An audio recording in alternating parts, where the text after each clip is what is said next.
କେମିତି ଚଳୁଛ?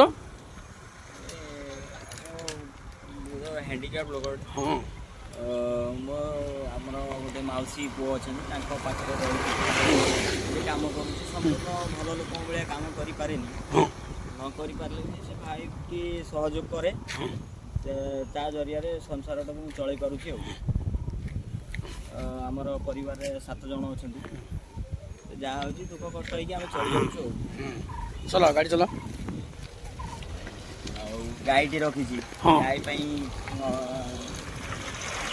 ଘାସ ଦରକାର, କୁଟା ଗମଳା ଦରକାର। ଆସି ବୁଝିକି ନେଇକି ଯାଉଛି ଗାଈ ପାଇଁ। ମାର୍କେଟରେ 3 ଟଙ୍କା 4 ଟଙ୍କା ଦେଉଛନ୍ତି, କିନ୍ତୁ ମୋତେ ଲୋକ ଦେଖିକି କିଛି କନସେସନ୍ କରିକି ବି ଦେଉଛନ୍ତି। 2 ଟଙ୍କା 2.5 ଟଙ୍କାରେ ଦେଉଛନ୍ତି, କିଣିକି ନେଉଛି ଆଉ ଗାଈଗୁଡ଼ା ଚଳି। ଆପଣ ଏଇ ଯେଉଁ ଲୋକ ଦେଖୁଛନ୍ତି, ଏ ଜଣେ ଭିନ୍ନକ୍ଷମ ଲୋକ, ତାକୁ ସହାୟ କରନ୍ତୁ, ତାକୁ ସାହାଯ୍ୟ କରନ୍ତୁ। ମୁଁ ଏପରି ନୂଆ ନୂଆ ଭିଡ଼ିଓ ଆପଣମାନଙ୍କୁ ଆଗକୁ ଦେଖାଇବି, ତେଣୁ ଆପଣ ମୋତେ ଲାଇକ୍, ସେୟାର, ସବସ୍କ୍ରାଇବ୍ କରିବେ। ରହିଲି।